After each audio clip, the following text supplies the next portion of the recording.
Да, кстати, я сам на контроле какая-то заслал сегодня. Смотрите, почту, я прошу прощения, что так долго. Ну, больше всего, в общем, как всегда, все это организовать и делать, собственно, сами файлы с моими проектами. Вот. Ну, в общем, если интересно, можете посмотреть.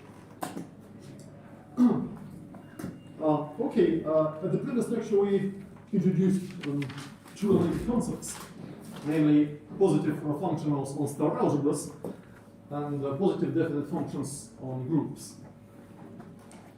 So let's recall what we already know about them. If we have a star algebra A, it's a star algebra, and a linear functional omega of A, we say that omega is positive if it satisfies the following condition: omega of A star A is non-negative for every A.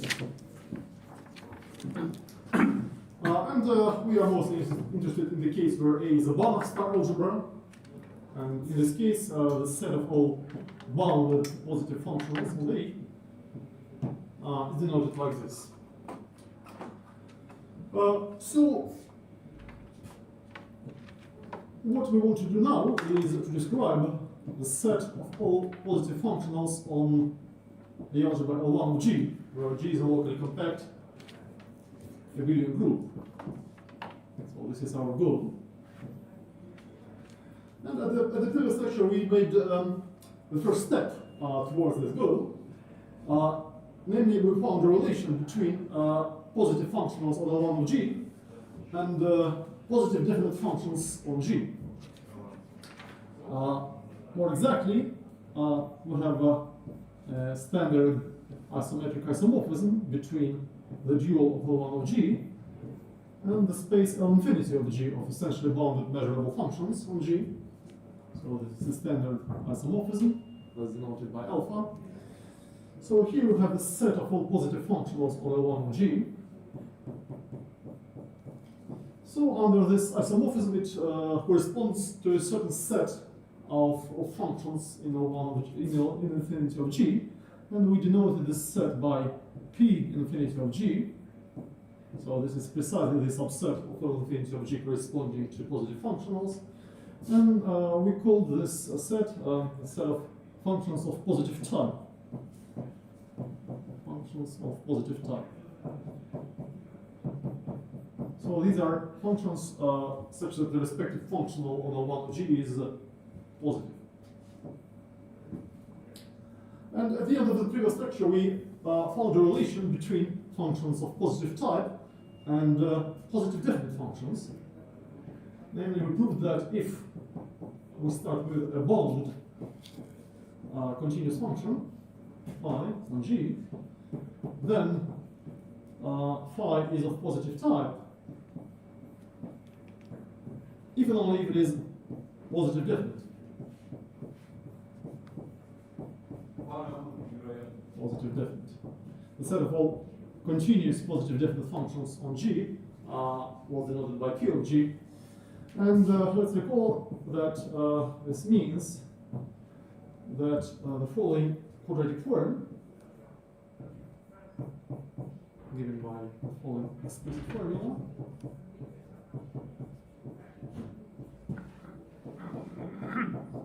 so the following quadratic form is non-negative for every n tuple of points x1, xn in G, and for every n tuple of complex numbers u1 to un. Well, this is just a definition of a positive definite function. This result is useful because this condition, the condition of being positive definite, is quite easy to verify in concrete cases. I'm sorry, what's the definition of P infinity? P infinity is exactly what comes from here. So it is the set of all those functions in L infinity such that the respective functional is positive.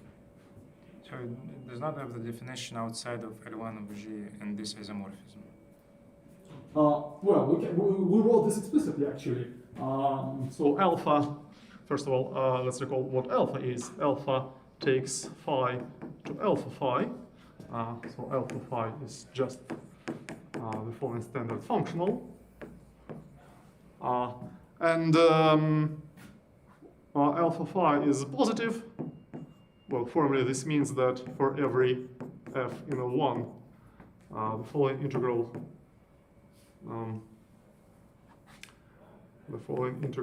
is non-negative. And there was another useful formula which looks as follows.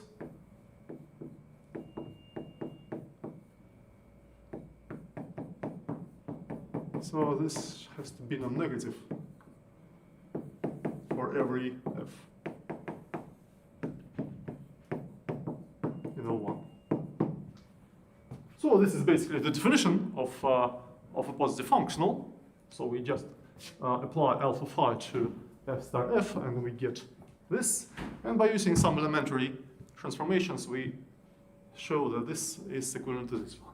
Actually, this formula was used in the proof of this theorem. But in most cases, this formula is more convenient. So if we want to prove that some function is positive definite or of positive type, we substitute arbitrary finitely many points here and check that this form is non-negative.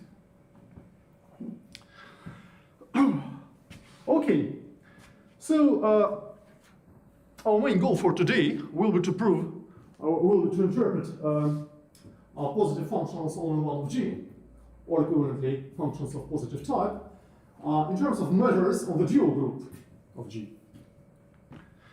The respective result is called Bochner's theorem.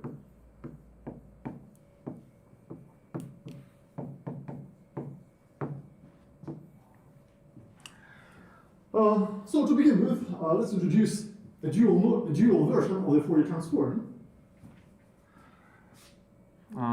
So as usual, G is a logically compact billion group. And as usual, we assume that it is second countable.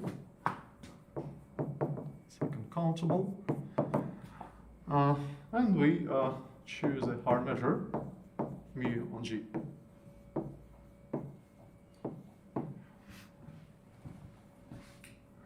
Let's introduce some notation. Actually, this notation was already used at the first lecture in the context of finite groups. Namely, for every point x in G, we define the evaluation character on G hat on the dual group by the following formula. It takes every chi to chi of x. Just the evaluation map at x. And let's observe that this evaluation character is an element of the second dual group G double hat. Well, indeed, it's easily seen to be some multiplicative, just by this formula. It is unitary, so the absolute value is 1. And it is continuous on G hat. Why is it continuous? Well, actually, this formula shows that it is continuous for the weaker topology of pointwise convergence on G hat. And let's recall that the canonical topology on G hat, the Pointryagin topology, is the topology of the compact open topology. That is, the topology of uniform convergence on compact sets. So in general, it is stronger than the topology of pointwise convergence. So since this one is continuous for the topology of pointwise convergence, it is also continuous for the canonical topology. And so it is continuous, it is a continuous unitary character of G hat. So it is an element of G double hat. So as a result, we get a map, let's denote it by IG, which acts from G to G double hat, and which takes every element x in G to the respective evaluation character, epsilon x. At this point, I have to make an announcement. One of the central results in the theory of locally compact billion groups is the Pointryagin duality theorem, which states that actually this map is topological isomorphism between G and G double hat. And we checked this result in some concrete cases, namely for a finite abelian group, for the integers, for the circle, and for the real line. Actually, it holds for any locally compact abelian group. But at this point, we need a weaker property. Today, we need only the continuity of this map. So I claim that this map IG is continuous.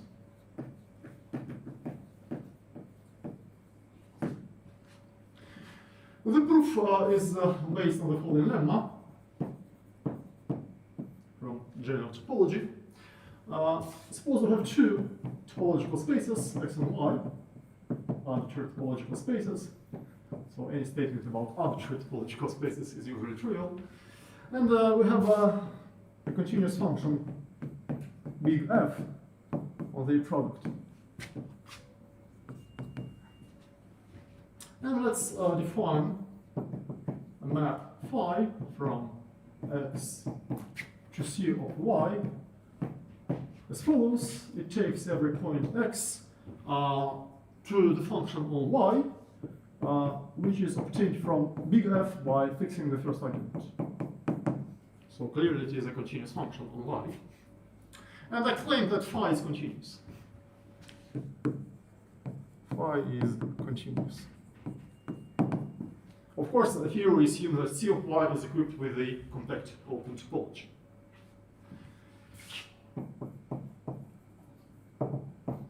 So to prove the lemma, we choose a point, little x, little x0, x.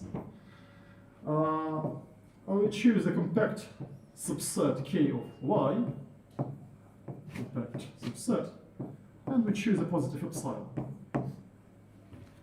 So let's recall that sets, the standard base of open sets on C of Y is indexed by compact subsets of Y and positive epsilons. So we want to prove that phi is continuous at x0. Well, let's consider the following set U, which consists of these points x and x, such that f of x y minus f of x0 y is less than epsilon for every y and k. And I claim that U is open.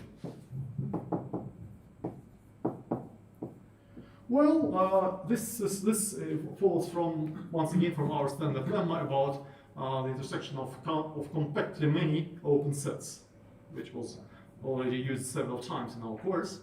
Well, we exactly are in this situation because this is a continuous map. So we take the preimage of an open set and intersect these preimages over a compact set K. And by the lemma, we see that U is open. So U is open, and clearly x0 sits in U. If we now write this property in terms of little phi, we see that for every x in U, the following number is less than epsilon. So this is just the standard seminorm, the supremum over k, or the maximum over k. K is compact. So the maximum over k of this function is less than epsilon, for the simple reason that this number and this one is just the maximum of this one.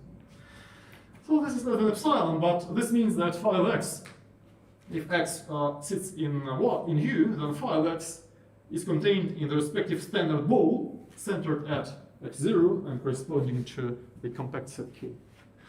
So this implies that phi is continuous at x0, and since x0 was arbitrary, it follows that phi is continuous.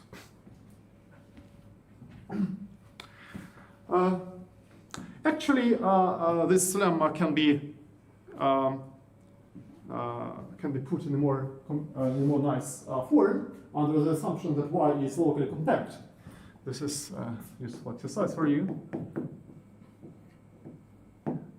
If how do we deduce that U is open? excuse me?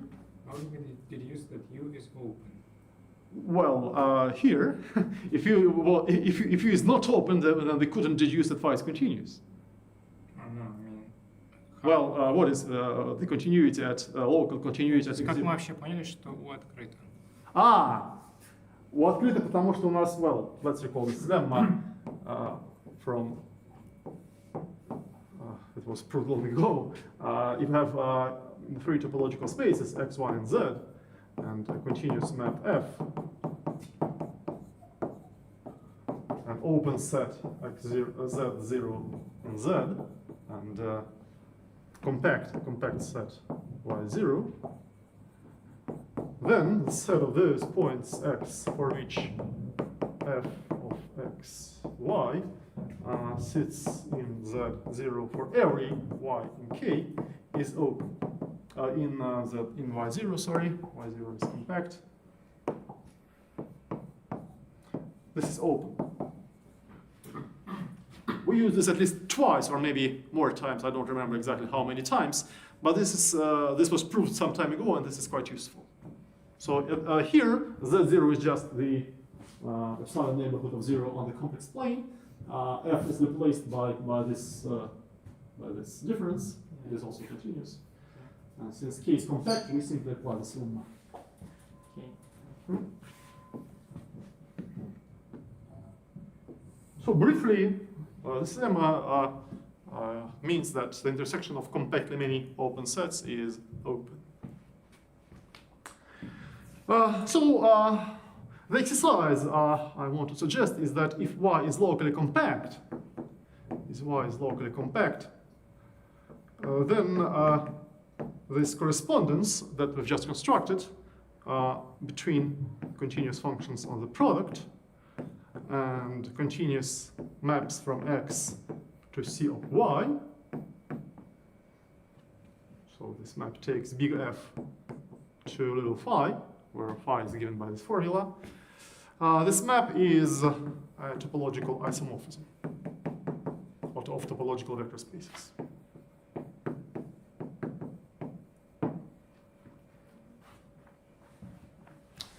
Okay, so now our proposition readily follows from the lemma, proof of proposition.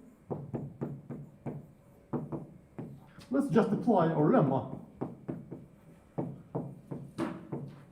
to the pairing between G and G hat, which takes every pair x and chi, where chi is a unitary character, to chi of x. So some time ago, we proved that this pairing is continuous. Maybe 2 or 3 lectures ago, we proved that it is continuous. And if we apply our lemma to this map, we get a continuous map from G to the space of continuous functions on G hat. And actually, this is nothing but the canonical map IG from G to G double hat. So it is continuous.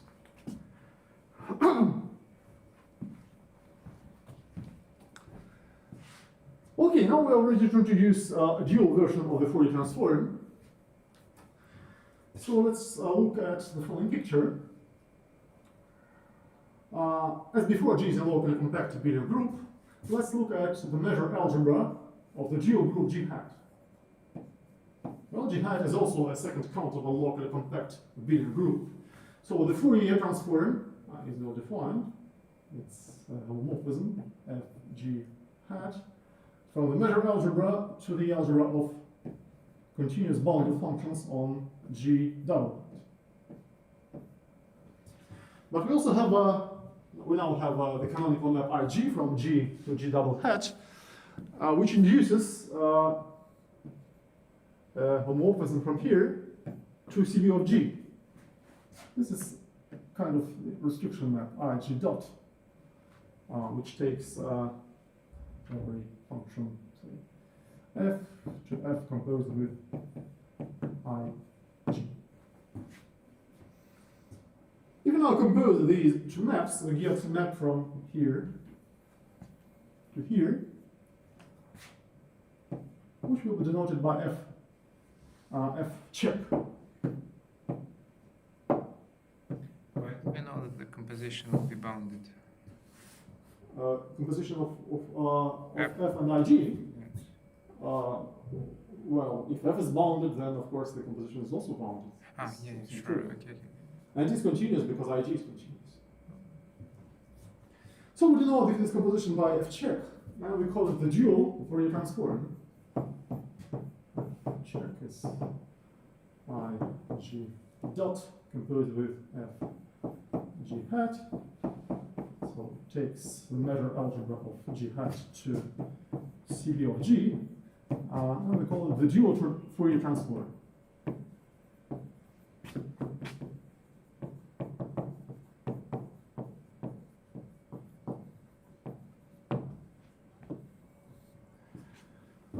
There are other standard names for this map.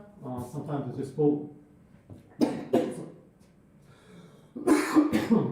sometimes it is called the inverse Fourier transform. Inverse Fourier transform, or the Fourier co-transform.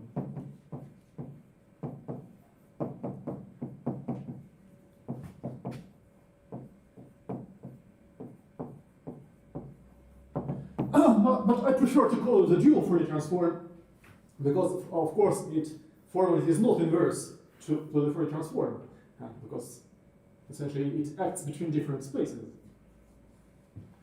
And the name dual Fourier transform is appropriate here because if we believe in the Banchakian duality, and I promise you that it is indeed true, then these algebras are essentially the same, and the dual Fourier transform f check is identified with the Fourier transform of the dual group, whence the name dual Fourier transform.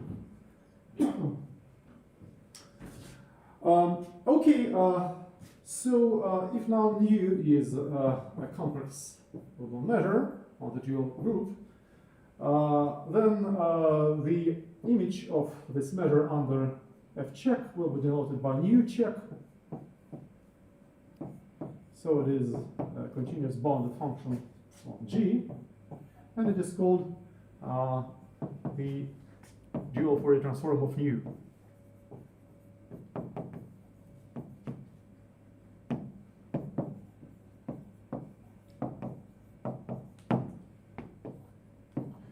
So explicitly, this function is given by the following formula.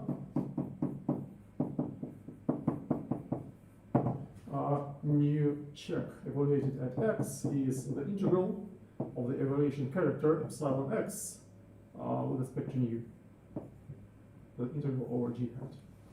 Or even more explicitly, this is chi of x d nu of chi over g hat. This is a dual Fourier transform. Another good reason to call it dual is that it is indeed the dual map in the sense of Banach space theory. Namely, we have the following proposition.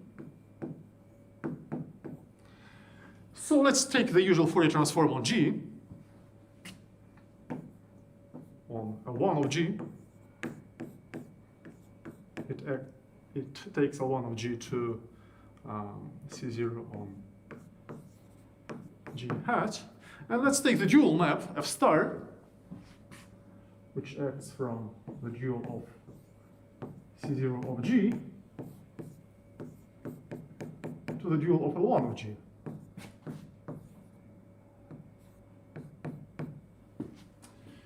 So the dual of L1 of G is isomorphic to L infinity of G. This is our standard isomorphism. And the dual of C0 of G hat is isomorphic to the measures to the complex order measures on the G hat by the Risch-Markov-Kakutani theorem. So as a result, we get a map from here to here. But on the other hand, we have f check, the dual Fourier transform, which acts from here to CB of G, and CB of G is contained in L infinity of G. So I claim, and this is our proposition, that the diagram commutes.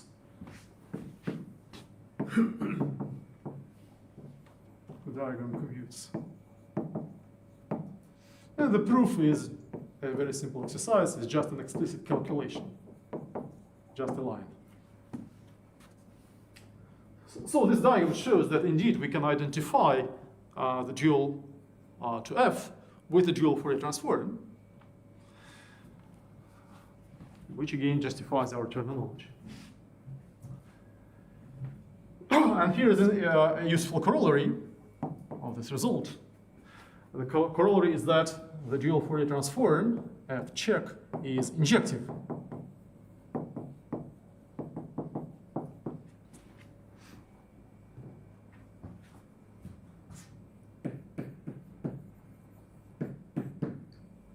Well, indeed, we know that the range of the Fourier transform, that is the Fourier image of L1 of G, is dense in C0. This was proved 2 lectures ago. So this is dense. And it's a simple general result from functional analysis that the dual map is injective. F star is injective. Hence, by looking at this diagram, we see that F check is also injective. So is F check. Okay.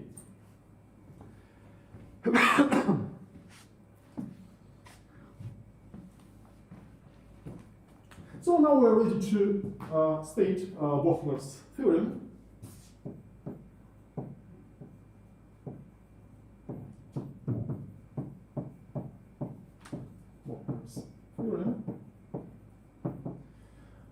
Bochner's theorem states that the dual Fourier transform maps the set of positive random measures, finite positive random measures, M of G hat positive, bijectively onto the set of functions of positive type.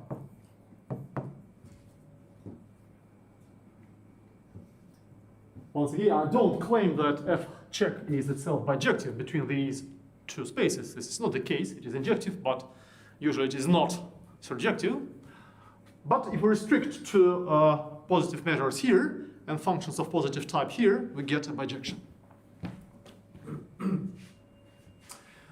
This theorem is usually referred to as Bochner's theorem. But in fact, Bochner proved this result only for the real line and also for Rn. And also the case where G is the group of integers was proved earlier by Herr-Glotz. And the general case was proved independently by Weil, Rykov, and Povzner.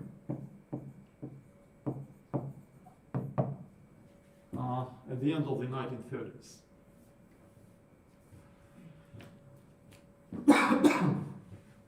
Before proving this result, let's look at the following corollary, which completes our relation between P of G and P infinity of G, that is, functions of positive type and positive definite functions. The corollary is that every function of positive type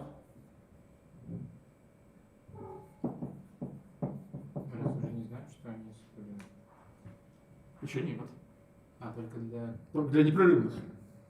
So far, we didn't know anything about discontinuous functions of positive type.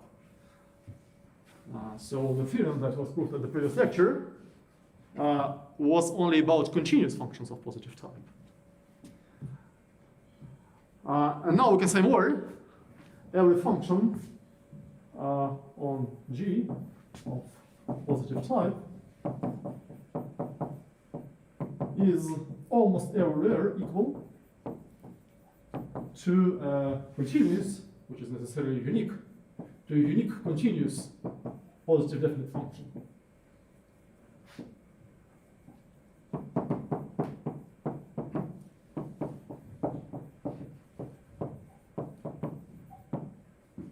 Well, indeed, Bochner's theorem implies that Actually, since we already know that f check takes m of g to continuous bounded functions, and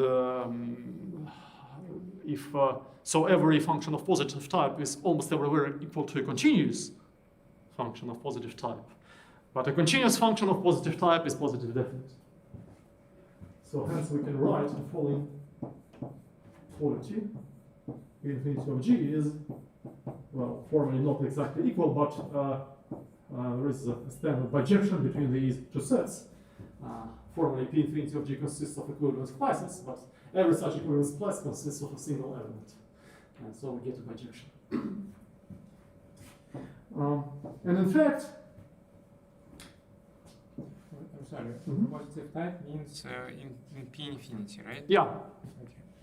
this is just our notation for functions of positive type. That is, those functions which generate positive functionals on L1 of g. In fact, this corollary holds also for non-abelian groups.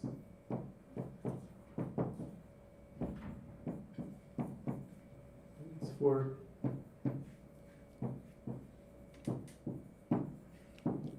non-abelian locally compact groups. But of course, the proof is different. So now we are interested mostly in abelian locally compact groups. So I will not give you any comments about the proof for the non-abelian case. Okay. Instead of proving Bochner's theorem, we will prove a slightly more general result. Let's call it generalized Bochner's theorem.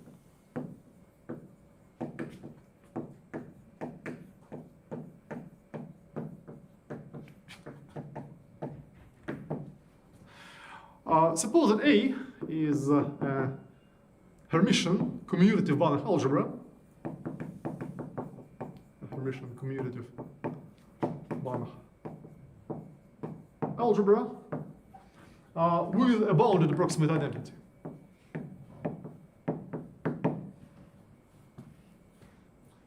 Now let's take the Gelfand transform of A, which takes A to the algebra C0 on the character space A hat.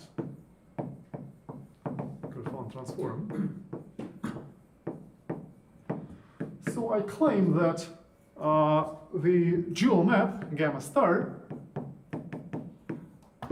maps the set of positive finite orbital measures on A hat bijectively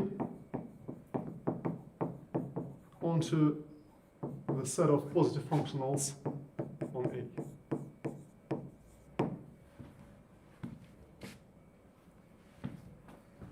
So let it be theorem 1, and this is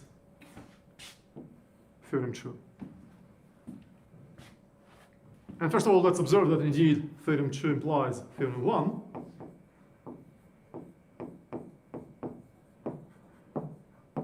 Just let A be L1 of G, and we know that it is a Hermitian commutative Banach algebra with a bounded approximate identity.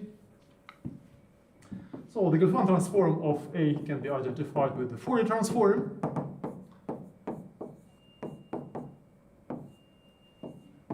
And the dual of the Fourier transform can be identified with F check.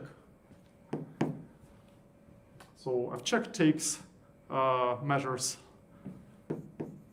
positive measures on A hat, and positive measures on A hat are the same as positive measures on G hat because of the standard homeomorphism between G hat and A hat. And positive functionals on A are nothing but functions of positive type. So we see that theorem 1 becomes a special case of theorem 2 if we apply it to L1 of G.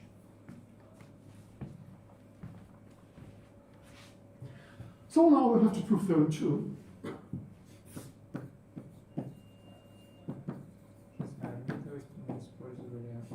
Да. Мы же не доказали. Нет, Сейчас будем использовать. нет, из теоремы 2 выводили теорему 1. Да.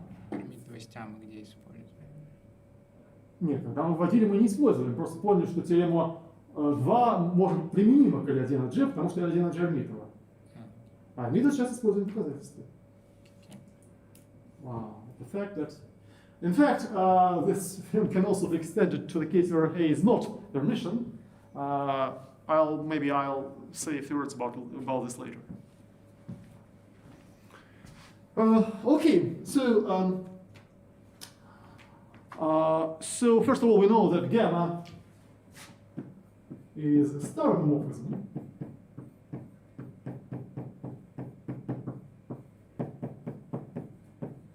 Just because A is Hermitian. It's one of the equivalent definitions of an Hermitian commutative Banach star algebra. So it is a star homomorphism, and this implies that the dual map gamma star indeed takes positive functionals on C0 of a hat, that is, positive radial measures, to positive functionals. So we have this inclusion. Also, we know that gamma of A is dense in C0 of a hat. And indeed, again, this follows from the assumption that A is Hermitian. This is true for every Hermitian Banach star algebra. So it is dense, and therefore, gamma star is injective. Gamma star is injective. So we want to show that it maps this set onto this set. That is, every positive functional on A comes from necessarily unique positive finite radial measure. So let's take a positive functional omega on A. And let's recall from the previous lecture that every such functional generates something like an inner product on A. And so we have the Pirkovskii-Schwarz inequality, which has the following form. It's less than or equal to omega of A star A squared. Omega of B star B. For all A and B. Okay, let's now take the bounded approximate identity A. It's denoted by E lambda.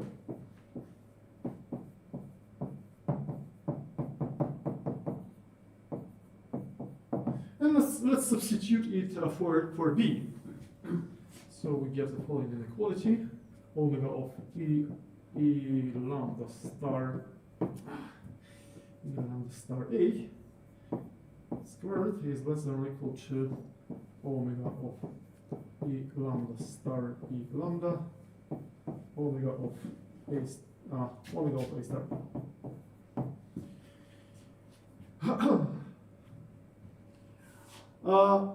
This is bounded. The first, this number is bounded by an universal constant, since E lambda is bounded. So this is less than or equal to C times omega of A star A, where C is the norm of omega times the supremum over lambda, norm of E lambda squared. And also, for convenience, we may assume that C is greater than or equal to 1.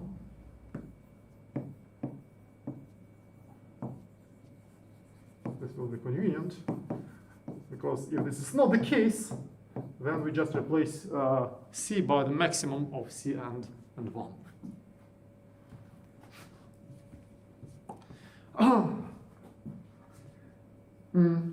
Okay, so if we denote this element by H, then and we take the square root of this expression, and then take the limit over lambda.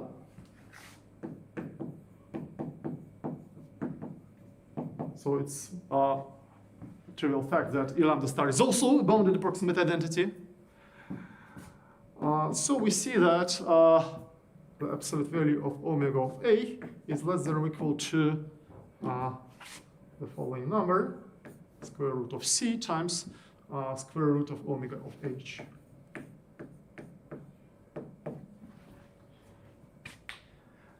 This argument applies to every element A of our algebra. Let's now apply it to h. So applying the same argument to h, we see that omega of h is less than or equal to the same constant times omega of, now we have replaced a by h, here we have h squared. I'm going to take the square root here. Okay, now by combining these two inequalities, we deduce that the absolute value of omega of a is less than or equal to c to the power 1/2 plus 1 over 4 times omega of h squared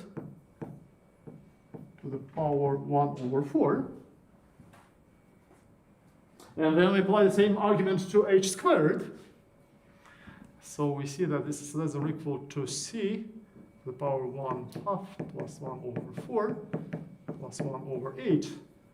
Omega applied to h to the power 4, 1 over h. And so on. So by using induction, we see that this is less than or equal to the following numbers.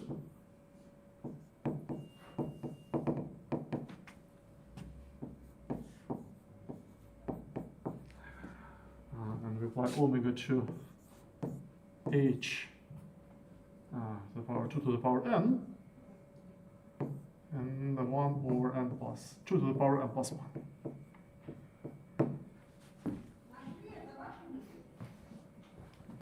Well, of course, this sum is less than or equal to 1. And since c is greater than or equal to 1, this can be estimated as c times the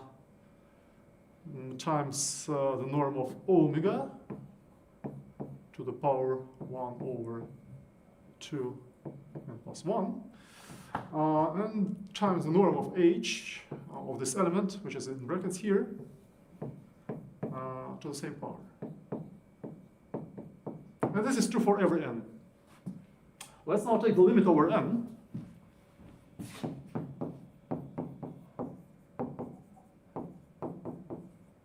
Well, we see that omega of a is less than or equal to c. So clearly this goes to 1. This goes to 1. And here we have the limit. Let's write it down explicitly. H to the power 2 to the power n. And for convenience, we write this as follows. And now we see that this limit is nothing but the specular radius of H by the Berlin-Gelfand formula. So this is C times the specular radius of A star A, this is our H, and we take the square root of this. Okay, so what's this? The specular radius, let's recall now that the specular radius is equal to the supremum norm of the Gelfand transform,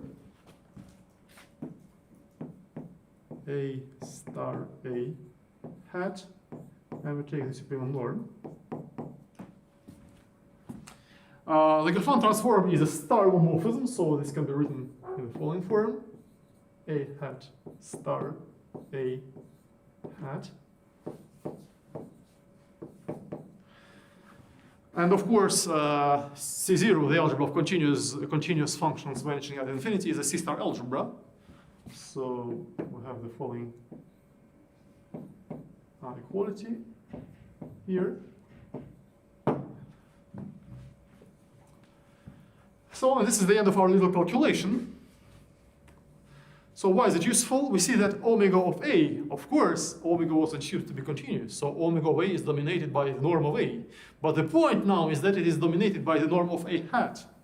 So let's denote this inequality as a star. Let now B denote the Gelfand image of A. gamma of A. This is star sub-algebra in C0 of A hat. Let's now define a linear functional tau on B. By the following formula, it takes the Griffin transform of little a to omega of A.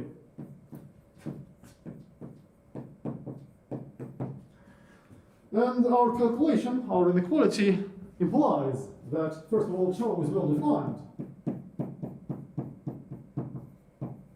and bounded.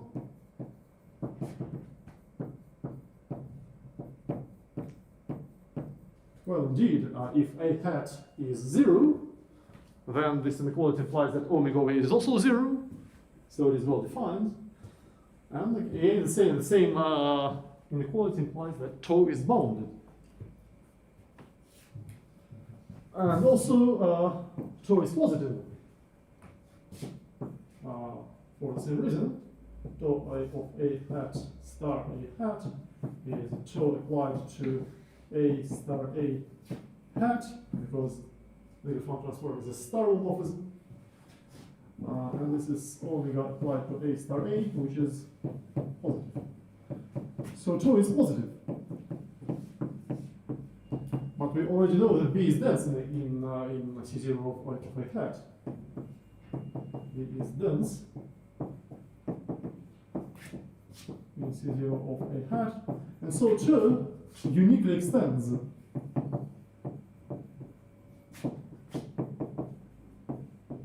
to bounded linear functional on C0 of A hat, just by continuity, by density and continuity. And since it is positive on the dense subalgebra B, it is positive everywhere. It is still positive. And if we now look at this formula, we obviously see that omega is equal to gamma star of tau, but just by construction.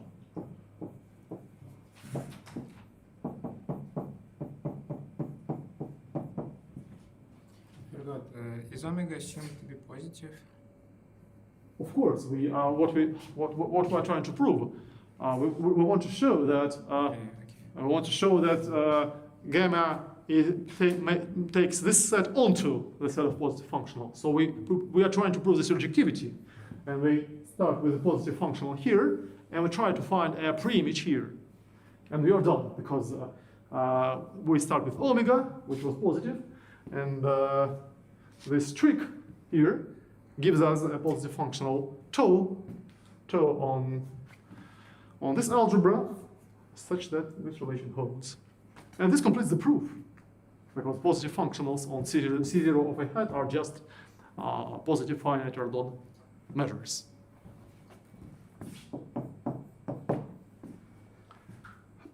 So this completes the proof for generalized Bochner's theorem, and so it implies the classical Bochner's theorem.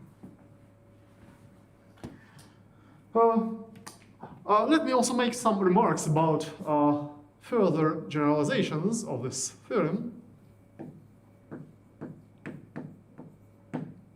First of all, what happens if A is not Hermitian? If A is not Hermitian, then the result holds if we replace the character space by the space of all Hermitian characters. Theorem 2 holds with A hat replaced by, well, that's denoted by A hat H, which is the set of all Hermitian characters. Or that is star characters. Star characters. A. If A is Hermitian, then all characters are star characters. If A is not Hermitian, then we reduce A hat to A hat H, and we have the same result with essentially the same proof. A more interesting question is what happens if A is no longer commutative.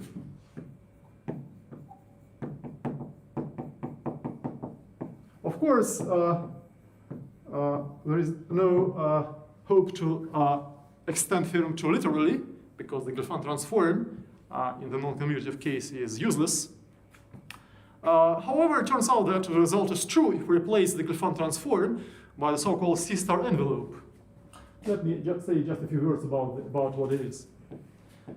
So if A is a Banach star algebra, then by definition the C-star envelope of A, so roughly it is a universal C-star algebra generated by A. Formally it is a C-star algebra, C-star of A, together with a star homomorphism from here to here, such that for every C-star algebra B is a C-star algebra, for every C-star algebra B and for every star homomorphism from A to B, so every such homomorphism uniquely factorizes through the C-star envelope. There is a unique star homomorphism which makes the diagram commute. The C-star envelope always exists. It exists for every Banach star algebra, and explicitly it is constructed as the completion of A with respect to the largest C-star semi-norm on A. So we have this canonical map from A to C-star of A. And it can be shown, actually this is not very hard, that if A is commutative and remission, then if A is commutative and Hermitian, then the C-star envelope is just the algebra of continuous and vanishing ad infinity functions on A hat, and theta is the Gelfand transform. In a general case, this is some abstract C-star algebra, which is not always described in concrete terms. Nevertheless, it always exists. And Это просто гоморфизм алгебры со звездочкой. да, но он автоматически будет ограничен, потому что это C-звездочка алгебра, а это Банахова звездочка. будет инициирован. Как повезет. А. Как повезет. Даже в коммутативном случае он не обязательно инъективен. Для визуального Гельфанда может не быть инъективен. So it is not necessarily injective, but it always has that range, and it has the following universal property. And now a non-commutative version of Bochner's theorem states that we can draw a similar diagram for positive functionals. In other words, for every positive functional f omega on A, there is a unique positive functional, say omega tilde, on the C-star envelope, such that the diagram commutes. So clearly, in the commutative case, if we use this description of C-star A in the commutative and revolution case, this becomes our theorem too. So this is a non-commutative version of Bochner's theorem. And the main ingredient of the proof is the so-called GNS construction. So very briefly, it looks as follows: we take the semi-inner product on A generated by omega, and we quotient out the subspace where this form vanishes, and we take the completion, and we get a Hilbert space denoted by H omega. So this is the completion of the quotient of A with respect to the respective inner product generated by omega. And have a natural representation, let's denoted by pi omega, of A on this space, which acts by left multiplication. So every element of this Hilbert space can be approximated by cosets of elements of A. Excuse me? What's H omega again? H omega is the completion of A with respect to the semi-inner product given by the following formula. So it becomes a Hilbert space, and A acts on this Hilbert space as follows. Here, and omega is the subspace in A, where omega of A star A is. It is a so-called GNS representation. GNS is for Gertland, Neimark, and Siegel.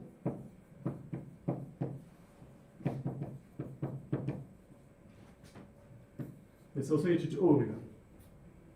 And it turns out that if A has a bounded approximate identity, then there is a distinguished vector V in H omega, which is a cyclic vector, that is the smallest invariant subspace of H omega containing V is H omega itself. And omega can be reconstructed from this vector by the following formula.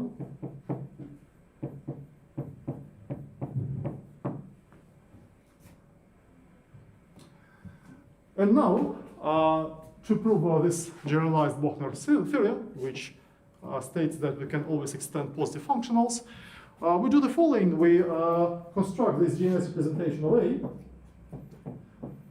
and we extend it to a representation of C star of A by using the universal property of C star envelopes.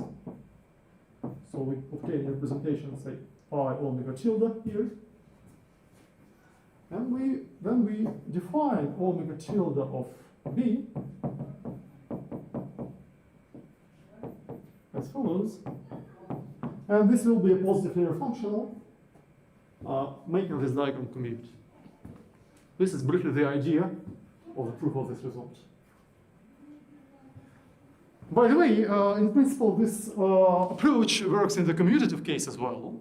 So we could try to fill in all the details, but it's quite technical. There are many technical details here about the boundary, about the existence of such a representation. So we must show that this map is bounded, and about the existence of this vector V, which follows from the assumption about the bounded approximate identity, and so on. So there are many details here. And so instead of this, since we are interested in the commutative case, instead of this, we have chosen this straightforward trick. Существование этого вектора это не очевидно совсем. Он строится из фактически это предел нашей аппроксимативной единицы в ошибке. Но совершенно не очевидно, что он существует на самом деле. Это надо позиции доказывать. Потому что в предела нет. So this net doesn't converge in A. And a technical lemma is that this net converges in H omega.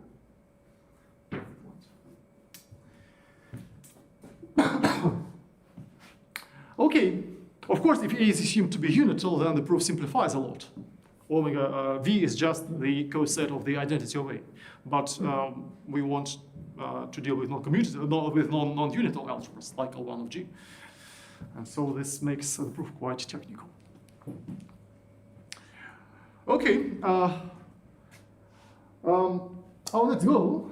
Oh, so before I tell you about our next goal, let's introduce now some useful functional algebras related to the dual Fourier transform.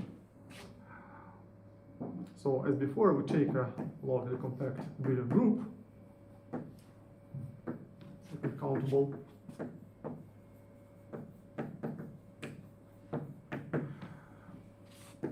And by definition, the image of the measure algebra of the dual group under the dual Fourier transform is denoted by V of G, and it is called the Fourier-Stieltjes algebra of G.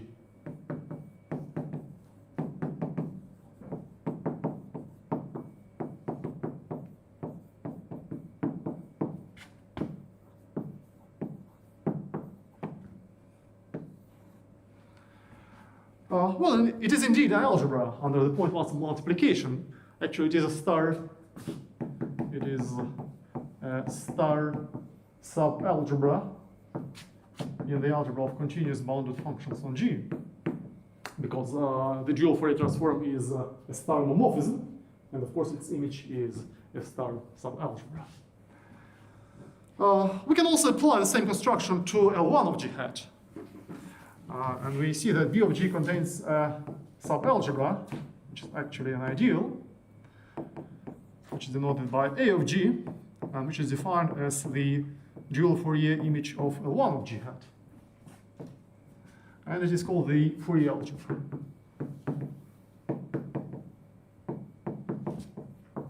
Of G. The terminology comes from the fact that the Fourier transform of measures is sometimes called the Fourier Stieltjes transform, whence the name of the Fourier Stieltjes algebra. So let me make a short remark which shows how these algebras are related to each other. Well, first of all, the Fourier algebra is an ideal in the Fourier Stieltjes algebra. So this notation means that it is an ideal. For the simple reason that L1 of G is an ideal, L1 of G hat is an ideal in M of G hat. And the F check takes M of G hat bijectively onto B of G. So A of G is an ideal in B of G. B of G is a subalgebra, now not necessarily an ideal, but a subalgebra in CB of G, subalgebra. And if we believe in Pontryagin duality, we see that A of G becomes a subalgebra in C0 of G. And in turn, C0 of G is an ideal in CB of G. But at this point, I want to stress once again that this inclusion is actually an announcement.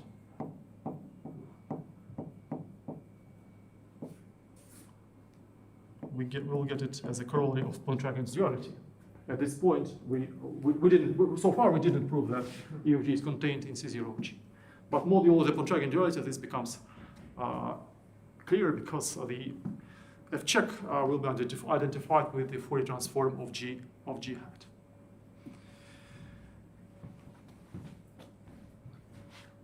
We have the following useful corollary of Bochner's theorem. Bochner's theorem.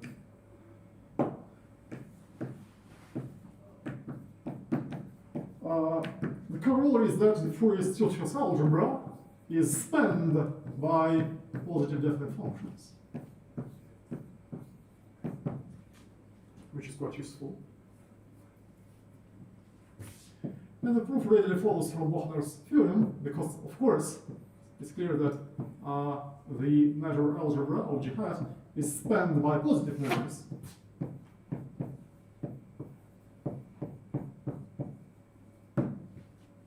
Every complex measure is a combination of 4 positive measures. First, we take the Jordan decomposition and represent a complex measure as a difference of 2 real measures. Oh, sorry.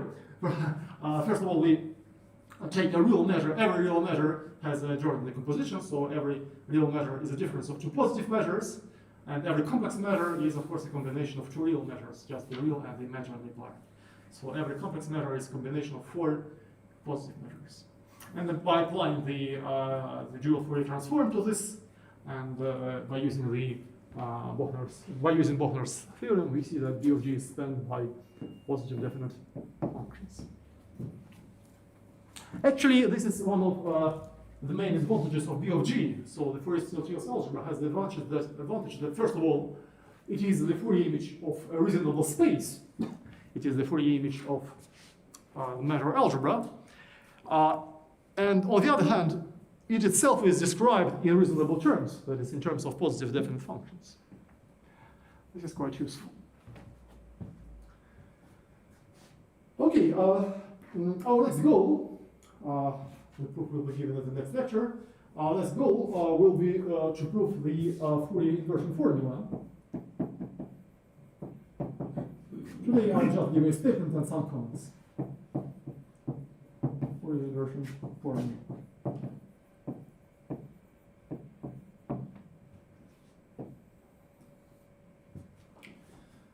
First of all, let's introduce the following notation. Let's denote by B1 of G the intersection of the Fourier Stieltjes algebra with L1 of G. This is just a vector space. This is not an algebra, but this is just a vector space of functions on G. And we have the following result. This is the Fourier inversion formula.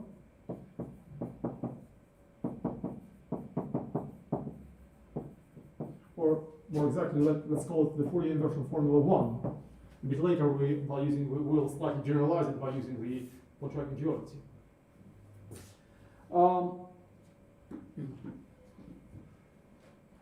The formulas, first of all, I claim that if f sits in B1 of G, then its Fourier transform f hat is integrable on the dual group.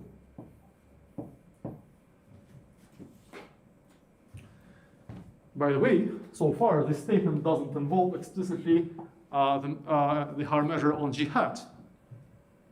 So L1 of G hat, the norm on L1 of G hat depends on the choice of the Haar measure, but the space itself doesn't depend on this choice because every two Haar measures can differ only by a constant, a multiplicative constant.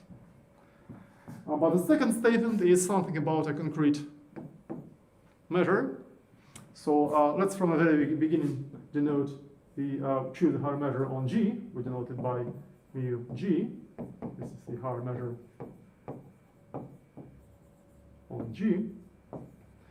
And the second part of this formula, and this is the main part, states that there is a unique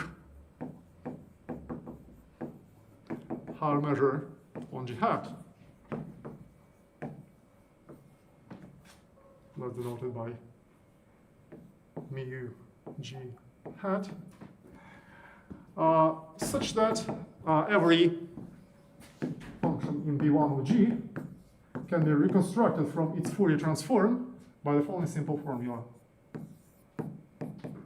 So if we apply first the Fourier transform, f hat, and then apply the dual Fourier transform, then we get f up to the operation s, which takes f of x to f of x inverse.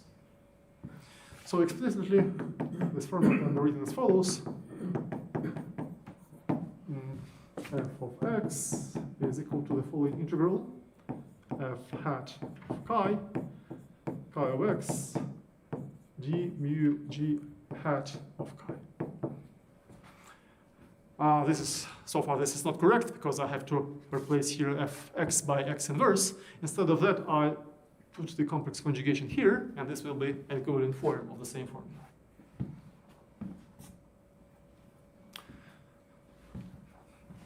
So some time ago we proved this formula for finite abelian groups, for the integrals, for the circle, and for the real line.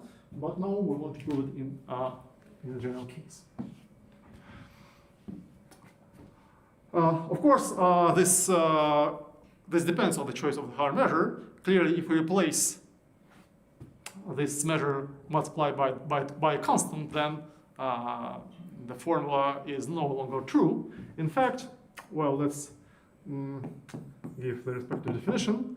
This measure mu g hat is called the dual of mu g, or sometimes it's called the Plancherel measure on G hat.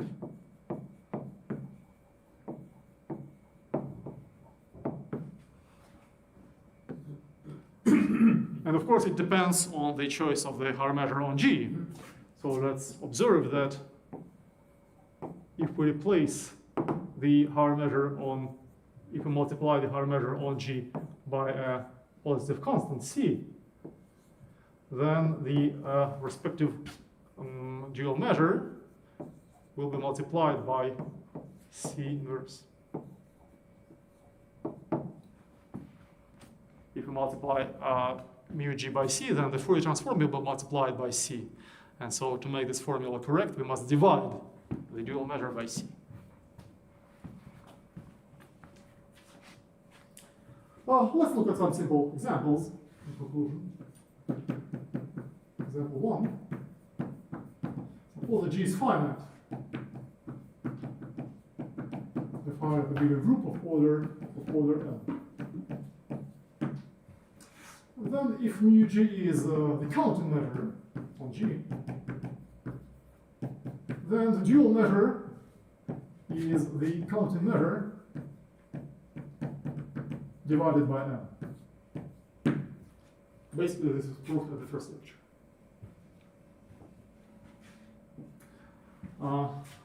So if we now look at this observation, we see that if we slightly change the measure on G, if we take the counting measure divided by the square root of n,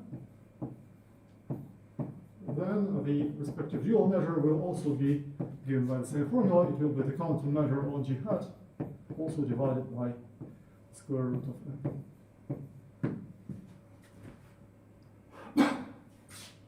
Example 2. Example 2. Let G be the group of integers, and the mu G will be the counting measure.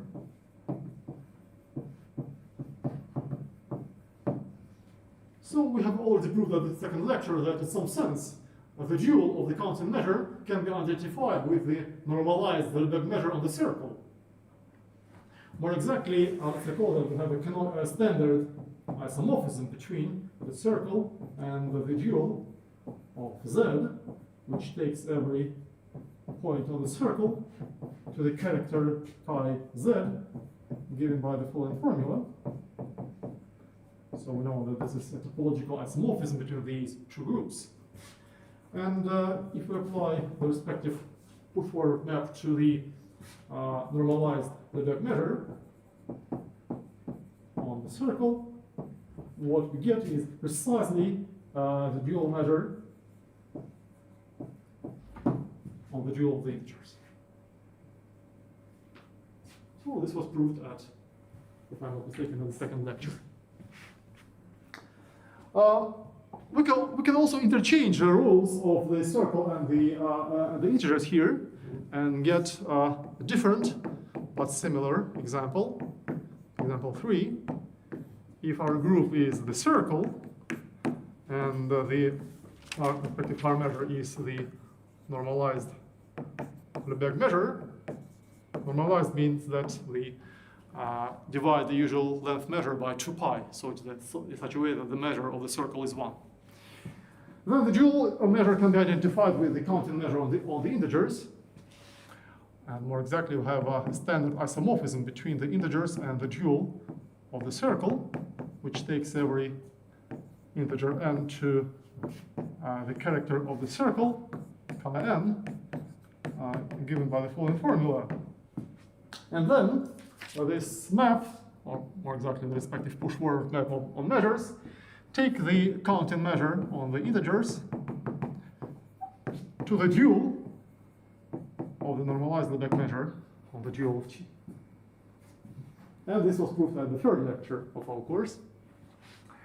I'd like to stress that in spite of the fact that example 2 and example 3 look very similar, formally they are different, because the respective invertial formulas for the Fourier transform on the integer and for the circle are two different theorems with two different proofs.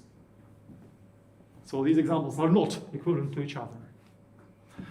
And finally, if we take the real line, example 4, let G be the real line, and let mu G be the usual Lebesgue measure, lambda.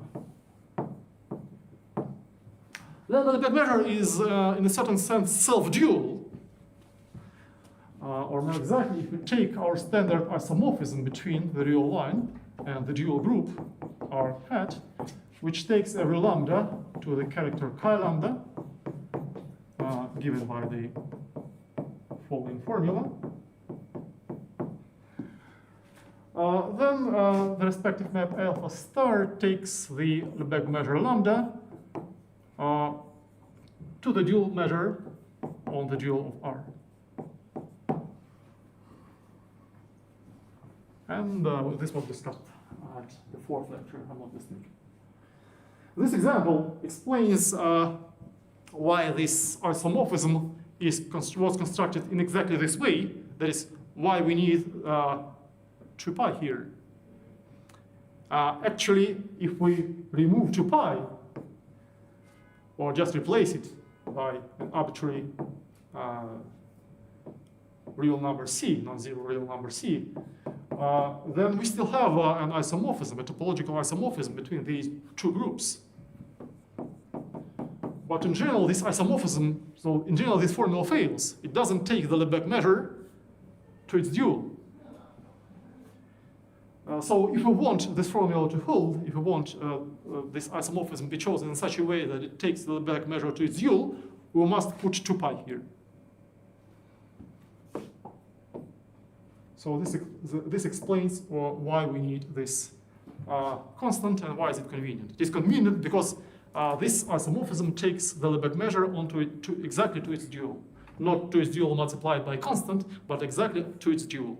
And this simplifies many formulas in basic results of harmonic analysis on the real line. So, если получается 2π не ставить, то 2π в смысле, там просто вылезет константа, да? Да, здесь вылезет некоторая константа, и в результате получится не очень удобная формула для разных, для обратного преобразования Фурье, для теорем Планшереля, для свертки, потому что соответствующая мера на двойственной группе — это не мера Лебега, а мера Лебега умножена на подходящую константу. И из-за этого возникают все вот эти лишние множители перед интегралами, там единица поделить на 2π, или единица поделить на корень из 2π, которые возникают, если мы не будем писать 2π. So there are many textbooks where this constant is omitted, and this leads to some complications of the main formulas of harmonic analysis. Okay, so that's all for today. The next lecture will be the last one, so we'll prove the inversion formula and we'll deduce the Plancherel theorem for locally compact Boolean groups. And finally, we will see that how to use the Plancherel theorem to deduce the Pontryagin dualism theorem.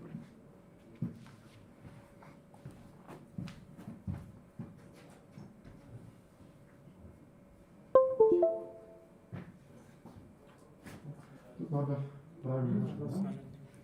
Да.